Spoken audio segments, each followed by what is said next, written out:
ಇನ್ನು ಇಡಿ ಅಧಿಕಾರಿಗಳಿಂದ ಮೂಢ ಆಸ್ತಿ ಜಪ್ತಿ ವಿಚಾರಕ್ಕೆ ಸಂಬಂಧಪಟ್ಟಂತೆ ಮೈಸೂರಿನಲ್ಲಿ ಸಂಸದ ಯದುವೀರ್ ಒಡೆಯರ್ ರಿಯಾಕ್ಷನ್ ಅನ್ನು ಕೊಟ್ಟರು. ಏನು ಹೇಳಿದ್ದಾಳೆ ಈ ವಿಚಾರಕ್ಕೆ ಸಂಬಂಧಪಟ್ಟಂತೆ ಡೀಟೇಲ್ಸ್ ಬರ್ತಾ ಇದೆ. ಈ ಮೂಢ ಕೇಸ್ ವಿಚಾರಗಳಲ್ಲಿ ತಪ್ಪುಗಳು ಆಗಿರೋದು ಇಡಿ ವರದಿಯಲ್ಲಿ ಗೊತ್ತಾಗಿದೆ. ಹಾಗಾಗಿ ನೈತಿಕ ಹೊಣೆಗಾರನ ಹೊತ್ತು ಸಿಎಂ ಸಿದ್ದರಾಮಯ್ಯನವರು ರಾಜೀನಾಮೆ ಕೊಡಬೇಕು. ಆರೋಪ ಬಂದ ದಿನವೇ ನಾವು ಸಿಎಂ ರಾಜೀನಾಮೆ ಕೇಳಿದ್ವು, ಕೊಡ್ಲಿಲ್ಲ. ಸಿಎಂ ಏನಂದ್ರು, ತನಿಖೆ ಆಗಲಿ ಅಂತ ಹೇಳ್ತಾ ಇದ್ರು. ನಿಷ್ಪಕ್ಷಪಾತ ತನಿಖೆಗೆ ಸಿಎಂ ಅನುಕೂಲ ಮಾಡಿಕೊಡ್ಲಿ. ಈಗ ಸಿಎಂ ರಾಜೀನಾಮೆಗೆ ಬಿಜೆಪಿ ಮತ್ತೆ ಹೋರಾಟವನ್ನ ಸ್ಟಾರ್ಟ್ ಮಾಡೋ ಸಾಧ್ಯತೆ ಇದೆ. ಇದು ಮೂಡ ಕ್ಲೀನ್ ಆಗುವ ಮೊದಲ ಹೆಜ್ಜೆ.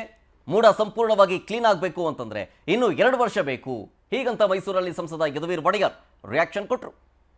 ಆಗ್ರಹಿಸ್ತಾ ಬಂದಿದ್ದೀವಿ. ಇಡಿನ ಏನು ಮೊದಲನೇ ಪ್ರಾರಂಭದಲ್ಲಿ ಬಂದಿರತಕ್ಕಂಥದ್ದು ಏನು ಫೈಂಡಿಂಗ್ಸ್ ಮೂಲಕ ಎಲ್ಲರಿಗೂ ಆ ಮಾಹಿತಿ ಬಂದಿದೆ.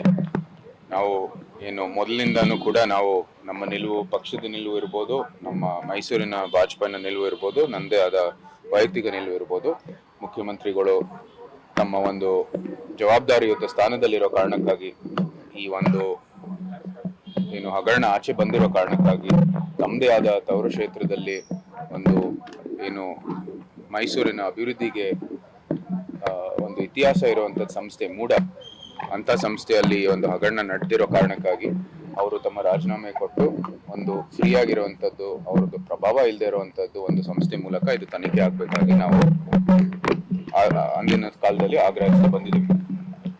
ಈ ಸಂಬಂಧಪಟ್ಟಿರುವಂಥದ್ದು ಇಡಿಗೂ ಕೂಡ ಈ ಕೇಸ್ ಬಂತು.